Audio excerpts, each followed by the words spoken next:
നമ്മുടെ സംവിധായകനും കൂടെ ജസ്റ്റ് ഇപ്പോൾ ജോയിൻ ചെയ്യും. എന്നിട്ട് നമുക്ക് ഗംഭീരമായിട്ട് വിടാം.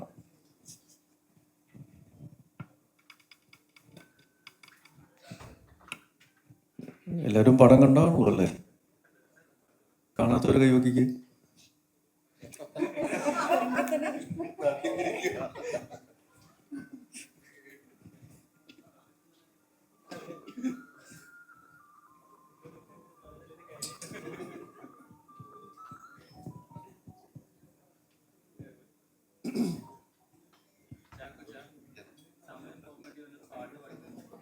പുള്ളി പാട്ട് കൊടുക്കും.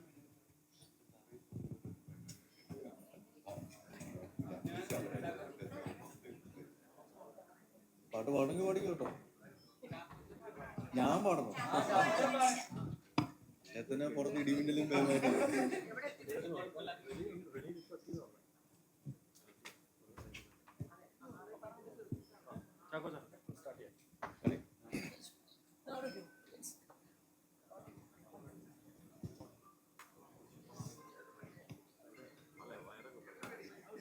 അപ്പോൾ തുടങ്ങാം. പാട്ടല്ല, പാട്ട് പോലെ നമുക്ക് പാട്ടുപാടി ഒരു പ്രസ് മീറ്റ്. അപ്പോൾ ഒരുപാട് സന്തോഷം. ആദ്യം തന്നെ ഞങ്ങളുടെ സന്തോഷം എന്തോ പല്ലിയുടെ പ്രശ്നം അല്ലല്ല, സോറി. അപ്പോൾ ഒരുപാട് ആദ്യം തന്നെ സന്തോഷവും ഞങ്ങളുടെ നന്ദിയും അറിയിക്കുകയാണ്. ഉന്മാദം എന്നുള്ള സിനിമ തിയേറ്ററിൽ വരികയും തിരികെ നീട്ടി സ്വീകരിച്ച നിങ്ങൾക്ക് എല്ലാവർക്കും, എല്ലാ അഭിപ്രായങ്ങൾക്കും അനുകൂലമായും പ്രതികൂലമായും അല്ലെങ്കിൽ പ്രോത്സാഹനപരമായും സന്തോഷവും ചെറിയ കിഴുക്കൊക്കെ തന്നിട്ടുള്ള എല്ലാ അഭിപ്രായങ്ങൾക്കും നന്ദിയുണ്ട്, സ്നേഹമുണ്ട്. ഈ പറഞ്ഞ പോലെ ഒരു നല്ല സിനിമ എന്നുള്ള ഉദ്ദേശത്തോടു കൂടി തന്നെ ഉന്മാദം തിയേറ്ററിലേക്ക് കൊണ്ടുവരാനുള്ള ശ്രമം അത് എല്ലാ അർത്ഥത്തിലും 100% ആത്മാർത്ഥതയോട് ചെയ്തതിൻ്റെ ഒരു പര്യവസാനമാണ്. അല്ലെങ്കിൽ ആ സിനിമയുടെ പുതിയ ഒരു യാത്രയുടെ തുടക്കമാണ് ഇന്ന് തിയേറ്ററുകളിൽ വന്ന് ഉന്മാദത്തിൻ്റെ യാത്ര തുടങ്ങുമ്പോൾ ഞങ്ങൾക്ക് ലഭിക്കുന്നത്. സോ അതിന് ആദ്യം തന്നെ നന്ദിയും സന്തോഷവും അറിയിക്കുന്നു. ഉന്മാദം ടീമിൻ്റെ പേരിൽ എല്ലാവരോടും വ്യക്തിപരമായിട്ടും ഉന്മാദം ടീമിൻ്റെ പേരിലും ഉള്ള നന്ദി അറിയിക്കുകയാണ്. Thank you so much for all the love and acceptance. Kiran Das എന്ന പുതിയ സംവിധായകൻ, പക്ഷെ നമുക്കറിയാം ഒരുപാട് നല്ല സിനിമകൾക്ക് എഡിറ്ററായിട്ട് വർക്ക് ചെയ്തിട്ടുള്ള ഒരു വ്യക്തിയാണ്. അദ്ദേഹത്തിൻ്റെ ആദ്യത്തെ സംവിധാന സംരംഭം ഷാഹി കബീർ സ്ക്രിപ്റ്റ് ചെയ്യുന്നു. പനോരമ സ്റ്റുഡിയോസിൻ്റെ ആദ്യത്തെ ഫുൾ ഓൺ ഒരു മലയാളം പ്രൊഡക്ഷൻ. അങ്ങനെയുള്ള ഒരുപാട് പ്രത്യേകതകളും പിന്നെ ഒരുപാട് ആൾക്കാരുമായിട്ട് പുതുതായിട്ട് ജോയിൻ ചെയ്യാനായിട്ട്, കമ്പൈൻ ചെയ്യാനായിട്ട് സാധിച്ചപ്പോൾ ലിജോ മോളുമായിട്ട് ആദ്യമായിട്ടാണ് കൂടെ അഭിനയിക്കുന്നത്, 2 ചോട്ടാസ്. പിന്നെ പനോരമ സ്റ്റുഡിയോസുമായിട്ടുള്ള ആദ്യത്തെ ഒരു വെഞ്ചർ, കിരണുമായിട്ടുള്ള ആദ്യത്തെ അസോസിയേഷൻ, അങ്ങനെ ഒരുപാട് കാര്യങ്ങൾ. അപ്പോൾ ആ രീതിയിലെല്ലാം നോക്കുകയാണെങ്കിൽ ഉന്മാദം എന്ന സിനിമയും അതിലെ ഷെല്ലി എന്ന കഥാപാത്രവും തന്നതിന്, സ്വീകരിച്ചതിന് ഇവരോടുള്ള സ്നേഹവും നന്ദി അറിയിക്കുന്നു. നിങ്ങളോടെല്ലാവരോടും എൻ്റെ പേരിലും ഷെല്ലിയുടെ പേരിലുമുള്ള സ്നേഹവും സന്തോഷവും അറിയിക്കുകയാണ്. സിനിമ കണ്ടവർ നിങ്ങളുടെ കൂട്ടത്തിലുണ്ട്, കാണാത്ത എനിക്ക് വളരെ അടുത്തുള്ള ചില ചോട്ടാസും ഉണ്ട് ഇവിടെ, അവരൊക്കെ പ്രത്യേകം പരിഗണിക്കുന്നതായിരിക്കും. അപ്പോൾ കണ്ടവർ ആ സിനിമയെ പറ്റിയുള്ള അഭിപ്രായങ്ങൾ അല്ലെങ്കിൽ ചോദ്യങ്ങൾ എന്തെങ്കിലും ഉണ്ടെങ്കിൽ അത് നമുക്കൊരു 1-on-1 എന്നുള്ളതിനപ്പുറം കൂട്ടായ രീതിയിൽ നമുക്ക് ചർച്ച ചെയ്യാം. So welcoming the questions. എന്താണെങ്കിലും നമുക്കത് സംസാരിക്കാം, ചോദിക്കാം, പറയാം.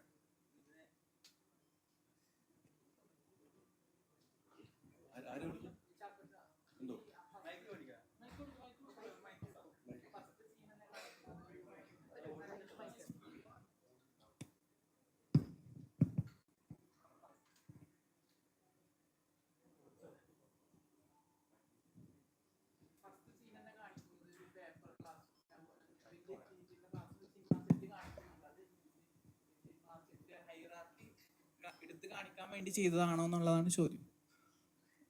ആദ്യം തന്നെ പൊളിറ്റിക്കൽ കറക്റ്റ്നെസ് ഉള്ള രീതിയിലുള്ള ചോദ്യങ്ങൾ, അത് തടുക്കാനായിട്ടുള്ള ത്രാണി എനിക്കില്ല. അതിൻ്റെ വ്യക്തതയുള്ള ആളോട് കൊടുക്കുകയാണ്. കമോൺ ഷാഹി.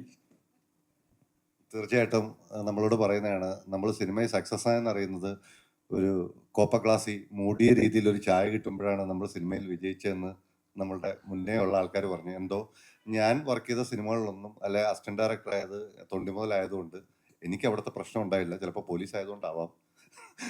കോപ്പ ക്ലാസ്സിൽ ചായ കിട്ടും എന്ന് പറയുന്നതാണ് സിനിമയിൽ ഒരു പ്രിവിലേജ് ആയിട്ടല്ലേ നമ്മൾ സിനിമയിൽ എന്തോ ആയി എന്നൊക്കെ ഒരു വിശ്വാസം ആൾക്കാർ പറഞ്ഞ് കേട്ടിട്ടുള്ളൂ. അപ്പോൾ അതിനെ തന്നെയാണ് നമ്മൾ കണ്ടത്. അങ്ങനെ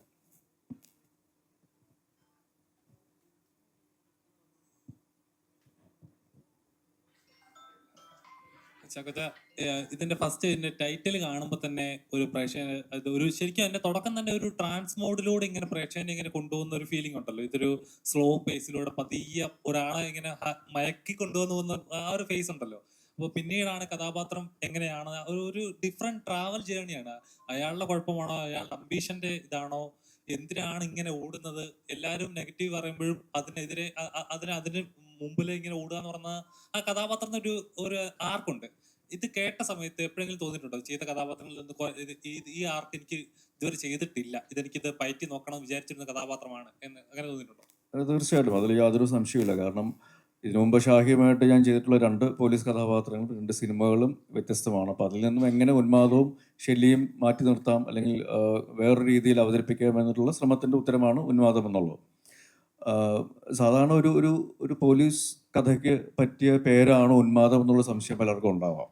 സാധാരണ നമ്മളൊരു ഇപ്പോൾ ഓഫീസർ ഓൺ ഡ്യൂട്ടി അല്ലെങ്കിൽ നായാട്ടം എന്ന് പറയുമ്പോൾ അത് കുറച്ചും കൂടെ ഒരു എൻഗേജിങ് ആയിട്ടുള്ള അല്ലെങ്കിൽ ഒരു ആക്ഷൻ ഓറിയൻറ്റഡ് ഫീൽ തരുന്ന ഒരു പേരാണ്. പക്ഷെ ഉന്മാദം ആ കാര്യത്തിൽ കുറച്ച് വേറിട്ട് നിൽക്കുന്ന ഒരു ടൈറ്റിലുമാണ്, സിനിമയുമാണ്. അതിലെ കഥാപാത്രങ്ങൾ അങ്ങനെ തന്നെയാണ്, അല്ലെങ്കിൽ ഷെല്ലിയുടെ കഥാപാത്രം അങ്ങനെ തന്നെയാണ്.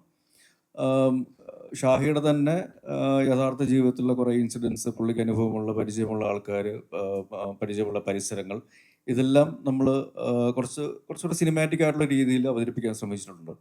ഇപ്പോൾ ഒരു ചെറിയൊരു സൂപ്പർ നാച്ചുറൽ എലമെൻ്റ് അതിൽ വന്നിട്ടുണ്ട്. പിന്നെ ഷെല്ലിയുടെ യാത്രകൾ, ഈ പറയുന്ന പോലെ പുള്ളിയുടെ വിചാരങ്ങൾ അല്ലെങ്കിൽ ചിന്തകൾ, മുമ്പോട്ടുള്ള യാത്രകൾ, ഇപ്പം പുള്ളിയുടെ ഒരു തുടക്കത്തിൽ നമ്മൾ കാണിക്കുകയാണെങ്കിൽ പുള്ളിയുടെ കുടുംബജീവിതത്തിൽ കുറച്ചുകൂടെ ഡോമിനേറ്റിംഗ് ആയിട്ട് നിൽക്കുന്ന ഭാര്യയാണ്. അല്ലെങ്കിൽ സഹപ്രവർത്തകരാണെങ്കിൽ പോലും പുള്ളിയെ പല കാര്യങ്ങളിലും പിന്നോട്ട് വലിക്കാറുണ്ട്. ഇപ്പോൾ സിനിമയുടെ കാര്യം പുള്ളി അതിനുവേണ്ടി ശ്രമിക്കുമ്പോൾ അത് വേണ്ടെന്ന് പറയുകയും അത് മാറ്റി നിർത്താൻ പറയുകയൊക്കെ ചെയ്യുകയോ, അല്ലെങ്കിൽ പുള്ളി ഒരു പുതിയ പോലീസ് സ്റ്റേഷനിൽ വന്നിട്ട് ഒരു ഫയലിൻ്റെ കാര്യം ചോദിക്കുമ്പോൾ അത് തുടരുത് എന്ന് പറയുകയൊക്കെ ചെയ്യുമ്പോഴും പുള്ളിയുടെ കാര്യങ്ങളിൽ മുന്നോട്ട് പോകുന്നുണ്ട് ഒരു രീതിയിൽ അല്ലെങ്കിൽ മറ്റൊരു തരത്തിൽ. അപ്പോൾ അത് വേറൊരു പെർസ്പെക്റ്റീവാണ്. കാരണം എത്ര വലിയ തടസ്സങ്ങളുണ്ടെങ്കിലും തിരിച്ചടികളുണ്ടെങ്കിലും നമ്മൾ നമ്മുടെ ഒരു പാഷന് വേണ്ടി അല്ലെങ്കിൽ ഒരു കാര്യത്തിന് വേണ്ടി ഫോക്കസ്ഡ് ആയിട്ട് മുമ്പോട്ട് പോവുകയാണെങ്കിൽ അത് വിജയിക്കും എന്നത് വേറൊരു രീതിയിൽ നമ്മൾ അവതരിപ്പിക്കുന്ന ഒരു കഥയും കൂടെയാണ് ഇതിൽ ഉന്മാദവും അല്ലെങ്കിൽ ഷെല്ലി എന്നുള്ള കഥാപാത്രവും. അപ്പോൾ ആ രീതിയിൽ അത് കുറച്ച് വേറിട്ട് നിൽക്കുന്ന സിനിമയുമാണ്, കഥാപാത്രവുമാണ്. ഇത് ഷാഹി സാർ കഥ പറയാൻ വരുമ്പോൾ തന്നെ മൈൻഡിലുണ്ടായിരുന്നോ പോലീസ് കഥാപാത്രമായിരിക്കും എന്നിങ്ങനെ ഒരു മൈൻഡിലുണ്ടോ? കാരണം 2 അടങ്ങും പോലീസ് കഥാപാത്രമായിരുന്നു, 3ാമത് വരുമ്പോഴും ഇത് പോലീസ് തന്നെ ആയിരിക്കുമോ എന്നിങ്ങനെ? ഇല്ല, ഷാഹി കുറച്ച് കഥകളൊക്കെ പറഞ്ഞിട്ടുണ്ട്. അപ്പോൾ അതിലെല്ലാം ഈ പറഞ്ഞ പോലെ പോലീസ് തന്നെയാണ് അതിൻ്റെ മെയിൻ ബാക്ക്ഡ്രോപ്പ് എന്ന് പറയുന്നത്. പക്ഷെ അതിൽ നിന്നും എല്ലാം ഞങ്ങൾ ഒരുമിച്ച് ചെയ്തിട്ടുള്ള സിനിമകളിൽ നിന്നൊക്കെ എങ്ങനെ മാറ്റി നിർത്താം എന്നുള്ളത് അതിൻ്റെ ഒരു ശ്രമമാണ്. ഇപ്പം ഈ ചോദ്യം തന്നെ അതിൻ്റെ ഒരു ഉത്തരമാണ് ശരിക്കും പറഞ്ഞാൽ. അങ്ങനെ ഒരു വ്യത്യസ്തമായിട്ടുള്ള ചോദിക്കപ്പെടുക എന്നുള്ളത് ഒരു പോലീസ് കഥയ്ക്ക്, അല്ലെങ്കിൽ ഷാഹിയും ഞാനും കൂടെ വീണ്ടും ഒന്ന് ചേരുന്ന 3ാമത്തെ സിനിമയിലേക്ക് ആ ഒരു ചോദ്യം വരുന്നത് തന്നെ ഒരു വ്യത്യസ്തത ആ സിനിമയ്ക്ക് അവകാശപ്പെടുന്നു എന്നുള്ളതിൻ്റെ തെളിവാണ്. So thank you for that. ഈ ശരിക്കും സെക്കൻഡ് ഹാഫിലേക്ക് വരുമ്പോഴേ ഈ നമ്മുടെ തോട്ടിലേക്ക് കാര്യങ്ങൾ മാറുന്നുണ്ട്. ഒരു ഗ്രാജുവൽ ഗ്രോത്ത് ശരിക്കും സിനിമയ്ക്ക് സംഭവിക്കുന്നുണ്ടല്ലോ. ടുവേർഡ്സ് എൻഡ് ആകുമ്പോഴത്തേക്കും ക്ലൈമാക്സിലേക്ക് വരുമ്പോൾ ആളുകൾ ചിന്തിക്കുക എന്നുള്ള രീതിയിലേക്കാണ് സിനിമ എൻഡ് ആവുന്നതും അതാണ് കമ്മ്യൂണിക്കേറ്റ് ചെയ്യുന്നത്. ഇപ്പോൾ ഇത്തരം ഒരു കൺഫ്യൂഷൻസ് ഉണ്ടാവുമെന്ന് തോട്ട് ഉണ്ടായിരുന്നു ശരിക്കും സിനിമ ചെയ്യുമ്പോൾ? ഉണ്ടായിരുന്നു, തീർച്ചയായിട്ടും ഉണ്ടായിരുന്നു. പക്ഷെ അതെങ്ങനെ നമുക്ക് മാനേജ് ചെയ്യാൻ പറ്റും, ഓവർകം ചെയ്യാൻ പറ്റും എന്നുള്ളത് നിരന്തരം നമ്മൾ ഒരു പ്രോസസ്സ് നടക്കുന്നുണ്ട്. അത് ഷൂട്ടിങ്ങിൻ്റെ സമയത്തും അല്ലാത്തപ്പോഴും, പോസ്റ്റ് ഷൂട്ടിങ് കഴിഞ്ഞിട്ടും അല്ലെങ്കിൽ പോസ്റ്റ് പ്രൊഡക്ഷൻ വർക്ക് നടക്കുമ്പോഴും, ഈവൻ ഡബ്ബിങ്ങും ഷൂട്ട് പാക്കപ്പ് റാപ്പും ഡബ്ബിങ്ങും കഴിഞ്ഞിട്ട് പോലും നമ്മളത് വേറൊരു രീതിയിൽ അതിന് ഒരു കുറച്ചും കൂടെ ക്ലിയർ ആയിട്ടുള്ള എൻഡിങ്ങിന് വേണ്ടിയിട്ടുള്ള റീഷൂട്ടും കാര്യങ്ങളൊക്കെ ചെയ്തിട്ടുണ്ടായിരുന്നു. റീഷൂട്ടല്ല, ശരിക്കും എക്സ്റ്റെൻഡ് ഷൂട്ട് നമ്മൾ ചെയ്തിട്ടുണ്ടായിരുന്നു. അപ്പോൾ അതിൻ്റെ റിസൾട്ട് കിട്ടിയിട്ടുണ്ടെന്ന് തന്നെയാണ് എനിക്ക് തോന്നിയിട്ടുള്ളത്. കാരണം ഒരു സാധാരണ പ്രേക്ഷക എനിക്ക് അയച്ചൊരു മെസ്സേജ് അത് റിവീൽ ചെയ്യുന്നുണ്ടെന്നുള്ളതാണ് സത്യം. അതിൽ അത് പക്ഷെ പറഞ്ഞാൽ സ്പോയിലറായി പോകും. കാരണം അതെന്താണോ നമ്മൾ ഉദ്ദേശിച്ചത് അത് തന്നെയാണ് ആ ഒരു സാധാരണ പ്രേക്ഷകയ്ക്ക് മനസ്സിലായത്. ആ രീതിയിൽ തന്നെയാണ് അത് പുള്ളിക്കാരിക്ക് കിട്ടിയത് എന്നുള്ളതാണ് ഈ സിനിമയുടെ ഒരു വിജയം എന്ന് പറയുന്നത്. അല്ലെങ്കിൽ ഏത് രീതിയിലാണ് നമ്മൾ കമ്മ്യൂണിക്കേറ്റ് ചെയ്യാനാണ് ശ്രമിച്ചത്, അതൊരു സാധാരണ ആൾക്കാർക്ക് പോലും, സാധാരണ പ്രേക്ഷകർക്ക് പോലും മനസ്സിലാകുന്നുണ്ട് എന്നുള്ളതാണ് എൻ്റെ ഒരു തെളിവ്. ഒരു ഒരു ഒരു ഒരു റിസ്ക് ടേക്കിംഗ് ആയിരുന്നു, പക്ഷേ റിസ്ക് എടുത്തില്ലെങ്കിൽ റിസൾട്ട് ഇല്ല എന്നുള്ളതാണ്, അല്ലെങ്കിൽ അതാണ് എൻ്റെ കാര്യം. ഷായ്ക്കൊക്കെ ഉണ്ടായിരുന്നു ആ ഒരു ഇപ്പൊ ഇതിനു മുമ്പ് എഴുതിയിരിക്കുന്ന സിനിമകൾ കുറച്ചുകൂടെ ഒരു നോർമൽ എൻഡിങ് കൈൻഡ് ഓഫ് ഇതാണ്, ഇത് കുറച്ചുകൂടെ കൺഫ്യൂസ്ഡ് ആവില്ല എന്നുള്ള ഒരു തോട്ട്? അല്ല, ഈ സിനിമയെ ഈ പറയുന്ന കണക്ക് നമുക്ക് സിനിമയെ കുറിച്ചൊന്നും പറയാൻ പറ്റാത്ത, അല്ല എന്ത് പറഞ്ഞാലും സ്പോയിലർ ആവുന്ന ഒരു സിറ്റുവേഷൻ ഉണ്ട്.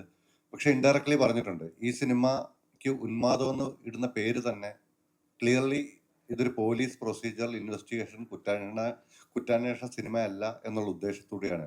അത് ഇന്റർവ്യൂ ചോദിച്ചപ്പോൾ ഞാൻ പറഞ്ഞു, ഈ പേര് എവിടെ നിന്നാണ് എടുത്തതെന്ന് ചോദിച്ചാൽ ഉന്മാദം എന്ന് പറഞ്ഞ് NP സജേഷൻ വേറെ ആളും കൂടെ എഴുതിയൊരു പുസ്തകത്തിൽ നിന്നാണ് ഈ പേര് ഓപ്റ്റ് ചെയ്തത്. അതിൻ്റെ തന്നെ പ്രധാന കാരണം ലോകത്തെ ഏറ്റവും ഫേമസ് ആയിട്ടുള്ള ആർട്ടിസ്റ്റുകൾ, സാഹിത്യകാരന്മാർ, പോയിറ്റ്സ്, ഇങ്ങനെയുള്ളവർ ഭ്രാന്തുള്ളവരുടെ അവരുടെ ഭ്രാന്തിനെ കുറിച്ചായിരുന്നു ആ പുസ്തകം. സോഫാർ ഇത് എനിക്ക് തോന്നുന്നു, ചില റിവ്യൂസ് ഒക്കെ കാണുമ്പോൾ തോന്നുന്നുണ്ട് ഓക്കെ അത് അവരുടെ വെർഷനാണ്, നമുക്ക് പറയാം. ഇത് ആക്ച്വലി ഒരു എഴുത്തുകാരൻ്റെ ഭ്രാന്ത് എന്ന് പറയുന്നൊരു അവസ്ഥയുണ്ട്. അതാണ് ഈ സിനിമ. ആക്ച്വലി അതൊരു പോലീസ് സ്റ്റേജിൽ വന്നപ്പോൾ ഒരു ഭയങ്കര ഹൈ എൻഡ് കുറ്റാന്വേഷണം, അല്ലെങ്കിൽ ചിലപ്പോൾ മേബി നമ്മുടെ ഹൊറർ എന്നൊക്കെ ഫീൽ ചെയ്തതല്ല, നമ്മളതൊരു കുറ്റാന്വേഷണ സിനിമയായിട്ടല്ല കണ്ടത്, ഒരു കുറച്ചൊരു സൈക്കോളജിക്കൽ പടമായിട്ടാണ് കണ്ടത്. പിന്നെ എന്താ പറയുക, ഇങ്ങനൊരു സിനിമ ഉണ്ടാകുന്നത് തന്നെ എനിക്ക് തോന്നുന്നു ജോസഫ് ഇറങ്ങിയ ശേഷമാണ് ഇങ്ങനൊരു സിനിമ ഇരിക്കുന്നത്. എഴുത്തുകാരനും അയാൾ എഴുതുന്ന കഥയും രണ്ടാണ്, അതിനൊരു റിയാലിറ്റി ഇല്ല, ഭയങ്കര ഫിക്ഷണലൈസ്ഡ് ആണത് എന്ന് പറയേണ്ടത്. കാരണം ഞാൻ എന്ന് പറഞ്ഞ പോലീസുകാരൻ ജോസഫ് എന്ന് പറഞ്ഞ സിനിമ എഴുതി കഴിഞ്ഞപ്പോൾ ആൾക്കാർ വിചാരിച്ചത് റിയലാണ്, ആൾക്കാരെ കൊണ്ടുപോയി വണ്ടി ഇടിച്ച് തലച്ചോറ് തല്ലി പൊട്ടിച്ച് ബ്രെയിൻ ഡെഡ് ആക്കി ഓർഗൻ എടുക്കാമെന്ന് ആൾക്കാർ തെറ്റിരിച്ചു. ഇതൊരു ചായക്കട വെച്ച് ഞാൻ തന്നെ കേൾക്കുമ്പോഴാണ് രസം. വയനാട് ഒരു ചായക്കട ഇരിക്കാൻ നേരം ഈ സിനിമയെക്കുറിച്ച് പറയുമ്പോൾ എന്തോ ഒരു സംഭവം ഉണ്ടായപ്പോൾ രണ്ടുപേരും പറയാണ് അത് റിയലാണ്. കാരണം അതൊരു എഴുതിയത് പോലീസുകാരനല്ലേ, ഞാനാണ് അടുത്തിരിക്കുന്നത്, ഇത് ഫേക്കാണെന്ന് അറിയാതെ ഞാനാണ്. അപ്പൊ അങ്ങനെ ഒരു തോട്ട് വന്നപ്പം എഴുത്തുകാരനും കഥയും രണ്ടാണ് എന്നുള്ള ചിന്തയിൽ നിന്നാണ് ആക്ച്വലി ഉന്മാദം എന്ന് പറയുന്ന സിനിമ ഉണ്ടാകുന്നത്. ശരിക്കും ഈ സ്ക്രിപ്റ്റ്, സ്റ്റോറി, പോലീസ് എല്ലാം കൂടെ ഷായ്ക്കൊക്കെ ആയിട്ട് ഭയങ്കര ഡയറക്ട്ലി കണക്ട് ചെയ്യാവുന്ന കാര്യങ്ങളാണല്ലോ. ശരിക്കും ഫസ്റ്റ് ഹാഫിൽ കുറെയൊക്കെ റിയൽ ലൈഫ് സംഭവങ്ങൾ ഉണ്ടാവും. എല്ലാ സിനിമയിലും കുറച്ചൊക്കെ ഒരു എഴുത്തുകാരനുണ്ടാവും, എല്ലാം ആണെന്നല്ല അതിന്റെ അർത്ഥം. ഷായ് സാർ, പടത്തിന്റെ സെക്കൻഡ് ഹാഫ് കഴിയുമ്പോഴേക്കും സിനിമാക്കാരുടെ ഒരു ഇത് വേഷം പറയുന്നുണ്ട്. അതായത് നായകൻ പറയാൻ പറ്റില്ല, സ്പോയിലർ ആവുന്നുണ്ടെങ്കിൽ പറയാൻ പറ്റില്ല, കുഴപ്പമില്ല പറഞ്ഞോളൂ. അതായത് നാട്ടുകാർ കാണുന്നതിനേക്കാണ് സിനിമാക്കാരെ വീട്ടുകാരും കാണുന്നതെന്നുള്ളതായിരിക്കും ഉദ്ദേശിച്ചത്. അതെ അതെ. അല്ല, അത് വളരെ ക്ലീൻ ആയിട്ടുള്ള ഡയലോഗാണ്. അല്ല, സംശയമുണ്ടോ ഡയറക്ടർ? ഒരു സംശയമില്ല. ശരിക്കും അത് ഇപ്പോൾ ഫേസ് ചെയ്യുന്ന ഒരു റിയാലിറ്റിയാണ്. സിനിമ എന്ന് സ്വപ്നം കണ്ട് ഇറങ്ങിത്തിരിക്കുന്ന, ഒരുപാട് ഡ്രീം കണ്ട് ഇറങ്ങിത്തിരിക്കും, പക്ഷെ സക്സസ് ആവുന്നത് വളരെ കുറവാണ്. സക്സസ് ആയവരുടെ അവസ്ഥ എന്താണെന്നുള്ള അവർക്ക് അറിയത്തുള്ളൂ, എത്രത്തോളം സ്ട്രഗിൾ ചെയ്യുന്നുണ്ടെന്നല്ല. പുറമേ നോക്കുന്നവർ എത്രത്തോളം ജഡ്ജ് ചെയ്യപ്പെടുന്നു എന്നുള്ളത് ഒരു ചർച്ച ചെയ്യേണ്ട ഒരു കാര്യം തന്നെയാണ്. അത് എപ്പോഴെങ്കിലും ഫേസ് ചെയ്തിട്ടുണ്ട്? ഇപ്പോഴും ഇപ്പൊ താങ്കൾ ഇപ്പോൾ റൈറ്ററാണ്, നോൺ റൈറ്റർ ആണല്ലോ, ഇപ്പോഴും അത് ഫേസ് ചെയ്യുന്നുണ്ടോ? തീർച്ചയായിട്ടും ആൾക്കാരുടെ കാഴ്ചപ്പാട് ഭയങ്കര ഡിഫറെന്റ്. നമ്മൾ എത്ര സ്ട്രെസ്സിലൂടെയാണ്, എത്ര പെയിനിലൂടെയാണ് കടന്നു പോകുന്നത്, നമ്മൾ എന്തൊക്കെ മാറ്റി വെച്ചിട്ടാണ് ഈ സിനിമയിൽ നിൽക്കുന്നത്. ഇപ്പം ഓക്കെ, ഞാൻ ഇപ്പൊ ചാക്കോച്ചനെ കണക്ക് ഒരാള് വർഷത്തിൽ എത്ര ദിവസമായിരിക്കും കുടുംബമായിട്ട് സ്പെൻഡ് ചെയ്യുന്നതെന്ന് ചോദിച്ചാൽ വളരെ നിമിഷം ഒരു ഗൾഫുകാരനേക്കാളും കുറച്ചായിരിക്കും. ഗൾഫിലുള്ളവർക്ക് 2 മാസമെങ്കിലും ലീവ് കിട്ടും. നമ്മൾ ഇത് എൻ്റയർലി ഡിഫറെന്റ് ആയിട്ട് ഫാമിലി ആയിട്ട് ഡിറ്റാച്ച്ഡ് ആയിട്ടാണ് ഈ ജോമോൾക്കും അങ്ങനെ തന്നെ ആയിരിക്കും. ഏറെക്കുറെ ഫാമിലി ആയിട്ട് ഭയങ്കര ഡിറ്റാച്ച്ഡ് ആയിട്ടാണ് നമ്മൾ ഈ പ്രൊഫഷനെ ഡീൽ ചെയ്യേണ്ടി വരുന്നത്. ആണോ ചാക്കോച്ച? നമ്മൾ പിന്നെ കിട്ടുന്ന ഫാമിലി വെച്ച് അഡ്ജസ്റ്റ് ചെയ്യുന്നുള്ളൊരു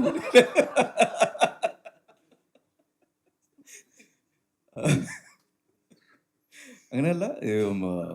എന്താ പറയുക, ഞാൻ പറഞ്ഞില്ല, ഞാൻ കുറേ നാൾ ഫാമിലിയുടെ കൂടെ ഒറ്റയ്ക്ക് വീട്ടിലിരുന്ന ആളാണ്. അപ്പോൾ അതുകൊണ്ട് ഫാമിലി തന്നെ ചോദിക്കാൻ തുടങ്ങി പണിക്ക് പോകുന്നില്ലേന്ന്. ഈ ഒരു ഫേസ് എന്ന് പറയുന്ന ഒരു നേരത്തെ നിങ്ങൾ ചോദിച്ച ചോദ്യത്തിൻ്റെ ഒരു കാര്യം തന്നെയാണ്. പലരും സിനിമയിലേക്ക് വരുന്ന ഒരുപാട് ആഗ്രഹങ്ങളും മോഹങ്ങളും ഒക്കെ ആയിട്ടാണ്. അതിൽ വളരെ ചുരുക്കം ആൾക്കാർ മാത്രമാണ് വിജയിക്കുന്നത്. കുറേ സ്ട്രഗിൾ ചെയ്യുന്ന ആൾക്കാരുണ്ട്, ചിലർ സ്ട്രഗിൾ ചെയ്തിട്ട് പോലും വിജയിക്കാത്ത ആൾക്കാരുണ്ട്. പക്ഷെ എനിക്ക് തോന്നിയിട്ടുള്ളത്, ഇപ്പം എൻ്റെ ഒരു കുടുംബത്തിൻ്റെ കാര്യം തന്നെ നോക്കുകയാണെങ്കിൽ, എൻ്റെ ഗ്രാൻഡ് ഫാദറിൻ്റെ അത്രയും ഒരു സക്സസ് എൻ്റെ ഫാദറിന് കിട്ടിയിട്ടില്ലായിരുന്നു. അല്ലെങ്കിൽ അപ്പൻ അപ്പന് സിനിമയിൽ നിന്ന് ലഭിച്ച കുറച്ച് ദുരനുഭവങ്ങൾ എൻ്റെ ഫാമിലി, എൻ്റെ ചെറുപ്പകാലത്ത് ഞാൻ അനുഭവിച്ചിട്ടുണ്ടായിരുന്നു. അപ്പോൾ അതുകൊണ്ട് വീണ്ടും സിനിമയിലേക്ക് വരണമെന്ന് ആഗ്രഹിച്ച ആളല്ല ഞാൻ. പക്ഷേ വീണ്ടും സിനിമയിലേക്ക് വരുന്നു. എനിക്ക് തോന്നുന്നു അപ്പൻ്റെ ഒരു ആഗ്രഹത്തിൻ്റെ പൂർത്തീകരണം ആയിരിക്കാം, അല്ലെങ്കിൽ അതിൻ്റെ ഒരു യാത്രയായിരിക്കാം ഞാനിപ്പോൾ എനിക്കിപ്പോൾ കിട്ടുന്ന ഒരു റെക്കഗ്നിഷനും ഒരു അംഗീകാരവും ഈ സ്നേഹവും എല്ലാം സിനിമ അഭിനയിക്കാനുള്ള അവസരങ്ങൾ ഉൾപ്പെടെ. അപ്പം അതൊക്കെ ചിലപ്പോൾ ഒരു ജനറേഷൻ ചേഞ്ചിലും ചിലപ്പോൾ ആ ഒരു കാര്യം സംഭവിച്ചേക്കാം. തനിക്ക് പറ്റിയില്ലെങ്കിൽ അടുത്ത തലമുറയിലേക്ക് ചിലപ്പോൾ ആ ഒരു ഭാഗ്യം ലഭിച്ചേക്കാം. അപ്പം അങ്ങനെ വിശ്വസിച്ച് വരുന്ന ആൾക്കാരുണ്ട്, അതിനുവേണ്ടി സ്ട്രെയിൻ എടുക്കുന്ന ആൾക്കാരുണ്ട്. അൾട്ടിമേറ്റ്ലി നമ്മളൊരു കാര്യത്തിൽ വിശ്വസിച്ച് മുന്നോട്ട് പോവുകയാണെങ്കിൽ, അതിനുവേണ്ടി ആത്മാർത്ഥമായിട്ട് ശ്രമിക്കുകയാണെങ്കിൽ തീർച്ചയായിട്ടും അതിനൊരു വിജയമുണ്ടാവും. അത് അൾട്ടിമേറ്റ്ലി അവിടം വരെ പോകാനുള്ള ക്ഷമയും ഒരു ഒരു ഒരു ഒരു ധൈര്യവും കൂടെ വേണം എന്നുള്ളതാണ് സത്യം. അപ്പോൾ ആ രീതിയിൽ ഈ ഉന്മാദത്തിലെ ഷെല്ലിയുടെ ഒരു പെർസ്പെക്റ്റീവിൽ പോലും നോക്കുകയാണെങ്കിൽ പലരും വലിക്കുമ്പോഴും അല്ലെങ്കിൽ പിന്നോട്ട് വലിക്കുമ്പോഴും ഷെല്ലി എന്ന വ്യക്തി ഒരു പോലീസ് ഉദ്യോഗസ്ഥനപ്പുറം സിനിമയിലേക്ക് വരണമെന്ന് ആഗ്രഹിച്ച് നടന്നിരുന്ന ഷെല്ലി എന്ന കഥാകൃത്ത്, അദ്ദേഹത്തിൻ്റെ ഒരു പരിണാമം, ഒരു യാത്ര ആണ് ശരിക്കും ഉന്മാദം. ഒരു ഒരു കോപ്പ് മിസ്റ്ററി ത്രില്ലർ അല്ലെങ്കിൽ സൂപ്പർ നാച്ചുറൽ എലമെൻസിനപ്പുറം കുറച്ചും കൂടി മാനുഷികമായിട്ടുള്ള നമുക്ക് റിലേറ്റ് ചെയ്യാൻ പറ്റുന്ന ഒരുപാട് ആൾക്കാരുടെ ജീവിതമായിട്ട് ബന്ധപ്പെട്ടിരിക്കുന്ന ഒരു കഥാപാത്രവും കഥാപരിസരവുമാണ് ഷെല്ലിയും ഉന്മാദവും.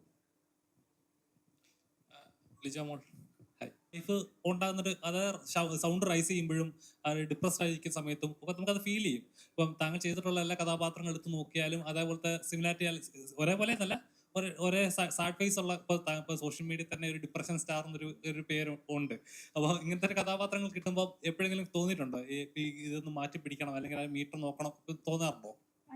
എനിക്ക് തോന്നുന്നു നമ്മുടെ ഈ ഒരു സിനിമയുടെ ഉന്മാദത്തിന്റെ പ്രൊമോഷന്റെ സമയത്ത് തന്നെ ഞാൻ പറഞ്ഞിട്ടുണ്ടായിരുന്നു, എനിക്ക് ഈ അടുത്ത കാലങ്ങളിലായിട്ട് വരുന്ന ക്യാരക്ടേഴ്സ് എല്ലാം ഈ പറഞ്ഞ പോലെ ഏതെങ്കിലും തരത്തിലുള്ള ഇമോഷൻസ് കൂടി കടന്നു പോകുന്ന അല്ലെങ്കിൽ കുറേ അധികം ഇമോഷൻസ് ഹോൾഡ് ചെയ്യുന്ന ക്യാരക്ടേഴ്സാണ്. പക്ഷെ ഇതൊന്നും ഒന്നിനോട് നമുക്ക് കമ്പയർ ചെയ്യാൻ പറ്റുന്ന പോലെയുള്ള ക്യാരക്ടേഴ്സും അല്ല. ഇപ്പം ഞാൻ ഉന്മാദത്തിൽ ചെയ്തിരിക്കുന്ന, നിങ്ങൾ സിനിമ കണ്ടിട്ടുണ്ടെങ്കിൽ അറിയാം, സൗമ്യ എന്ന് പറയുന്ന ക്യാരക്ടറുമായിട്ട് കമ്പയർ ചെയ്യാൻ പറ്റുന്നല്ല ബേബി ഗേളിൽ ഞാൻ ചെയ്ത ക്യാരക്ടർ അല്ലെങ്കിൽ പൊന്മാനിലെ ക്യാരക്ടർ. ഈ ക്യാരക്ടേഴ്സിനൊക്കെ ഈ പറയുന്ന ഇമോഷൻസ്, അവരങ്ങനത്തെ ഇമോഷൻസിൽ കൂടെ കടന്നു പോകാനുള്ള കാരണങ്ങൾ ഡിഫറെൻ്റ് ആണ്, എല്ലാം ഉണ്ട്. പക്ഷേ എനിക്ക് തോന്നിയത്, എല്ലാവരും ചോദിക്കുമ്പോൾ എനിക്കും തോന്നിയ ഒരു കാര്യം, ഈ സിനിമകളിലൊക്കെയും ചിരി എന്ന് പറയുന്ന ഒരു ഫാക്ടർ അല്ലെങ്കിൽ ആ ഒരു എലമെൻറ്റ് വളരെ കുറവാണ്. അപ്പം എനിക്ക് വരുന്ന ക്യാരക്ടേഴ്സ് അങ്ങനെയാണ്. പക്ഷെ ഞാൻ എല്ലാ ഇൻ്റർവ്യൂസിലും എപ്പോഴും പറയാറുണ്ട്, എനിക്കും ലൈറ്റർ ക്യാരക്ടേഴ്സ് അല്ലെങ്കിൽ ലൈറ്റർ സിനിമകളുടെ ഭാഗമാകാൻ ആഗ്രഹമുണ്ടെന്ന്.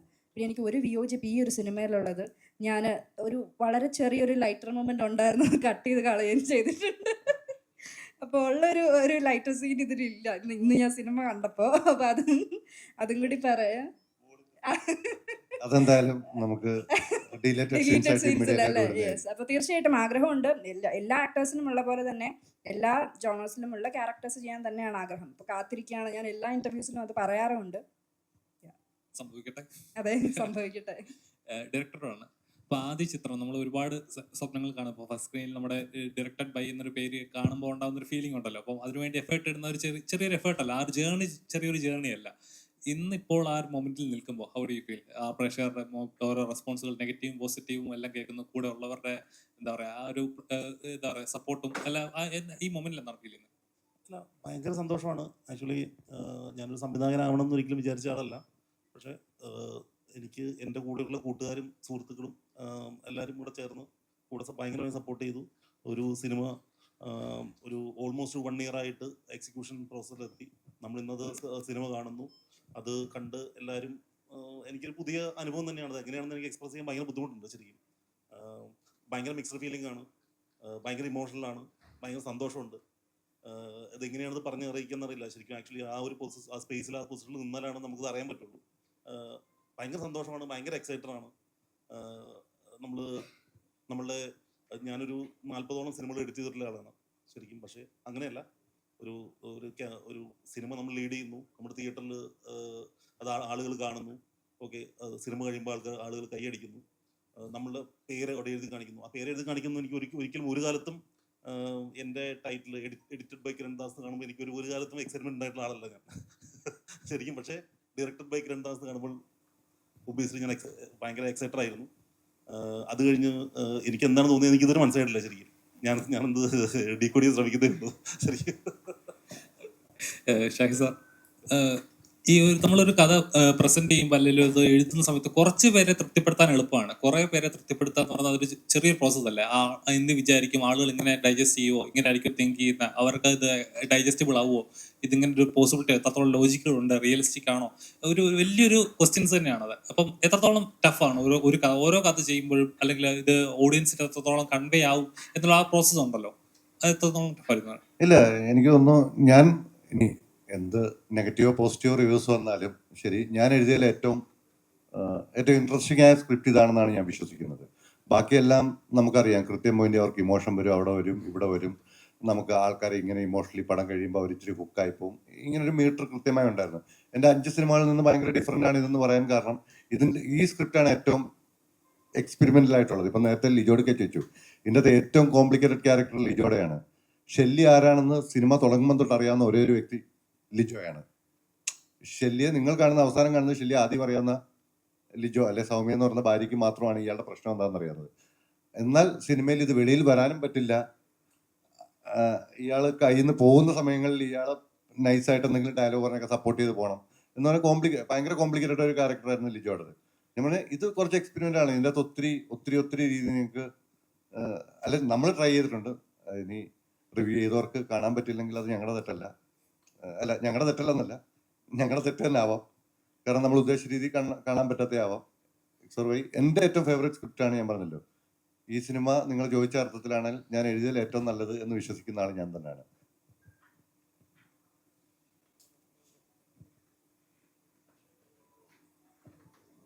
ഒരാൾ മാത്രമേ ചോദ്യം ചെയ്യൂ.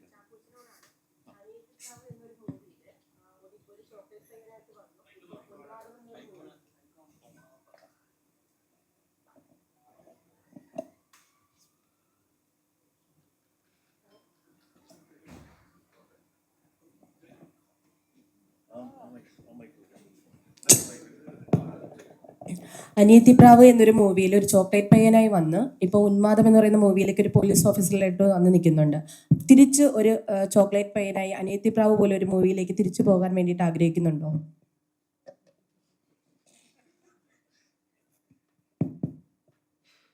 ഉണ്ടെങ്കിൽ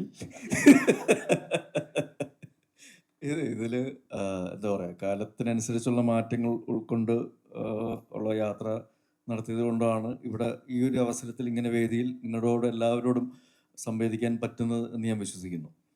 അതല്ല ഞാൻ ചെയ്യുന്നത് മാത്രം ശരി, എൻ്റെ ചിന്തകൾ മാത്രമാണ് കറക്റ്റ്, അത് ബാക്കിയുള്ളവരൊക്കെ ചിന്തിക്കുന്നത് തെറ്റാണ് എന്നുള്ള രീതിയിൽ നോക്കാതെ ആരിൽ നിന്നൊക്കെ എന്തൊക്കെ ഉൾക്കൊള്ളാൻ പറ്റുമോ അതൊക്കെ ഉൾക്കൊണ്ട്, തെറ്റുകളുണ്ടായിട്ടുണ്ട്, പരാജയങ്ങളുണ്ടായിട്ടുണ്ട്, വീഴ്ചകളുണ്ടായിട്ടുണ്ട്, അതിൽ നിന്നെല്ലാം ഒരു പരിധിവരെ പാഠങ്ങൾ ഉൾക്കൊണ്ടിട്ട് മുമ്പോട്ടുള്ള യാത്ര നടത്തുകയാണ്. പക്ഷെ എന്നാലും നമ്മൾ എക്സ്പീരിയൻസ് എടുക്കും. ഏതെങ്കിലും രീതിയിൽ ഏതെല്ലാം രീതിയിൽ നമുക്ക് പ്രേക്ഷകരെ എൻ്റർടൈൻ ചെയ്യാനായിട്ട് സാധിക്കുമെന്നുള്ള ഓപ്ഷൻസ് നമ്മൾ നോക്കാറുണ്ട്. അപ്പോൾ ആ ഒരു ഓപ്ഷനുകളിൽ ഏറ്റവും നല്ലത് നമുക്ക് ലഭിക്കുന്ന ഓപ്ഷനുകളിൽ ഏറ്റവും നല്ലത് ഏതാണെന്നുള്ളതാണ് നമ്മൾ ചൂസ് ചെയ്യുക, നമ്മൾ ചെയ്യുക. അപ്പോൾ ആ ഒരു അർത്ഥത്തിൽ ഉന്മാദത്തിൽ വന്ന് നിൽക്കുമ്പോൾ ചോക്ലേറ്റ് എന്നുള്ളൊരു പേര് തന്നെ വേണ്ട അല്ലെങ്കിൽ അപ്രസക്തമാണെന്ന് ഞാൻ വിശ്വസിക്കുന്നു. പിന്നെ കാലത്തിനനുസരിച്ചുള്ള, പ്രായത്തിനനുസരിച്ചുള്ള സ്വഭാവത്തിനും അല്ലെങ്കിൽ ആൾക്കാരെ എന്നെ ഇപ്പോഴെങ്ങനെ കാണുന്നു എന്നതിൻ്റെ അടിസ്ഥാനത്തിലുള്ള റൊമാൻസും ഫണ്ണും പരിപാടികളെല്ലാം എന്തായാലും നമ്മൾ പിടിക്കും. അത് ആരാണെങ്കിലും, ഏതൊരു അഭിനേതാവാണെങ്കിലും അതിനെ ശ്രമിക്കുമെന്ന് തന്നെയാണ് തോന്നുന്നത്.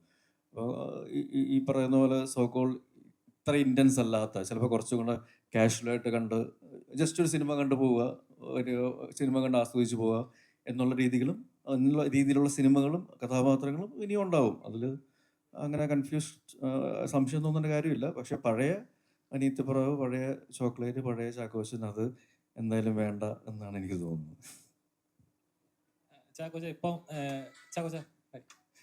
ഇപ്പൊ നമ്മൾ കാണുന്ന സിനിമകൾ കൂടുതൽ എടുത്ത് നോക്കിക്കഴിഞ്ഞാൽ ഇപ്പൊ കുടുംബ ചിത്രങ്ങൾ എന്ന് പറയാനായിട്ട് വളരെ കുറവാണ്. അല്ലെ എല്ലാ പ്രേക്ഷകരും ഒരേപോലെ ഡൈജസ്റ്റ് ആകുന്ന സിനിമകൾ വളരെ കുറവാണ്. എന്നാൽ കൂടുതൽ എക്സൈറ്റ് ചെയ്യുന്ന, കൂടുതൽ ത്രില്ല് ചെയ്യിപ്പിക്കുന്ന അല്ലെങ്കിൽ എക്സ്പെരിമെന്റൽ സിനിമകൾ കൂടുതൽ ഇറങ്ങുന്നുണ്ട്. ഏറ്റവും നല്ല കാര്യമാണ്, മലയാളത്തിലാണ് ഏറ്റവും കൂടുതൽ അങ്ങനത്തെ സിനിമകൾ ഇറങ്ങുന്നത്. അപ്പം ഇപ്പൊ പണ്ടത്തെ പോലെ എല്ലാ പ്രേക്ഷകനും ഒരേപോലെ എൻജോയ് ചെയ്യാൻ പറ്റുന്ന പടങ്ങൾ ഇപ്പോൾ കുറയുന്നുണ്ടെന്ന് എപ്പോഴും തോന്നിയിട്ടുണ്ടോ? ഇപ്പൊ നല്ല അനീതിപ്രാവ് ഒക്കെ കാണുമ്പോൾ സമയത്ത് അല്ലെങ്കിൽ ഈ ചോക്ലേറ്റ് അങ്ങനത്തെ പടങ്ങളൊക്കെ കാണുന്ന സമയത്ത് എല്ലാ പ്രേക്ഷകനും ഒരേപോലെ എൻജോയ് ചെയ്ത് ഇന്നും ഒരു സീൻ കാണുമ്പോൾ അതിന്റെ ബാക്കി ഇന്ന ഡയലോഗ് ആണെന്നുള്ള നമുക്കൊരു പ്രേക്ഷകന് കമ്മ്യൂണിക്കേറ്റ് ചെയ്യാൻ പറ്റുന്നുണ്ട്. ആ ഒരു ഇത് ഇപ്പോൾ കുറഞ്ഞു വരുന്നതായിട്ട് എപ്പോഴും തോന്നുന്നുണ്ടോ? എനിക്ക് തോന്നിയിട്ടുള്ളത് ഇപ്പോൾ ഒരു പോസ്റ്റ് 2020s അല്ലെങ്കിൽ 5ാം പാതിരയ്ക്ക് ശേഷമുള്ള സിനിമകളൊക്കെ നോക്കുകയാണെങ്കിൽ അതിൽ ഞാൻ അറ്റംപ്റ്റ് ചെയ്തിട്ടുള്ള സിനിമകൾ പ്രത്യേകിച്ചും കഥാപാത്രങ്ങളും അത് സ്വീകരിക്കപ്പെട്ടതുകൊണ്ടാണ്. അത് ഏതൊക്കെ രീതിയിലാണ് നമ്മൾ വിചാരിച്ചത് അതിനേക്കാളും ചിലപ്പോൾ നല്ല രീതിയിൽ സ്വീകരിക്കപ്പെട്ടതുകൊണ്ടായിരിക്കാം നിങ്ങൾ ഇപ്പോൾ ഈ ചോദ്യം ചോദിക്കുന്നത്. ആ മാറ്റം സംഭവിച്ചുകൊണ്ടാണ്. ആ മാറ്റം സംഭവിച്ചിട്ടില്ലായിരുന്നെങ്കിൽ ചോദിക്കാൻ പോകുന്നത് ഇത് തന്നെയാണ്, ഈ പഴയ ചോക്ലേറ്റുമായിട്ട് ഇരുന്നാൽ മതിയോ എന്നായിരിക്കും നിങ്ങൾ ചോദിക്കുക. അപ്പോൾ അത് ആ ചോദ്യം മാറ്റി ചോദിപ്പിക്കാൻ എനിക്ക് സാധിച്ചിട്ടുണ്ടെങ്കിൽ ഒരു പരിധിവരെ 1% ഞാൻ എൻ്റെ ആ ഒരു യാത്രയിൽ ഞാൻ എന്താണ് പ്രതീക്ഷിച്ചിരുന്നത്, ആഗ്രഹിച്ചിരുന്നത്, അതിൻ്റെ ഒരു റിസൾട്ടാണ് നിങ്ങളുടെ ചോദ്യം. അത് എൻ്റെ ഒരു പേഴ്സണൽ അല്ലെങ്കിൽ വ്യക്തിപരമായിട്ടുള്ള ചെറിയൊരു വിജയമായിട്ട്, ഒരു സന്തോഷമായിട്ട് കരുതുന്നു. Thank you for that again. Thank U.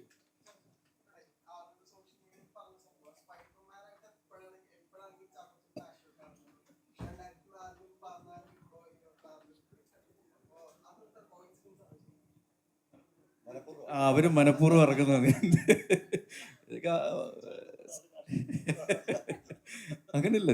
അത് യാദൃശ്ചികമായിട്ട് സംഭവിക്കുന്നതാണ്. അല്ലാതെ അതിൽ പറയുന്ന പോലെ സ്പൈഡർമാൻ അങ്ങനെ ഒരു ഉദ്ദേശം ഉണ്ടെന്ന് എനിക്ക് അങ്ങനെ യാതൊരു ഉദ്ദേശം ഉണ്ടെന്ന് എനിക്ക് തോന്നിയിട്ടില്ല. Just happening കോയിൻസിഡൻ്റലി.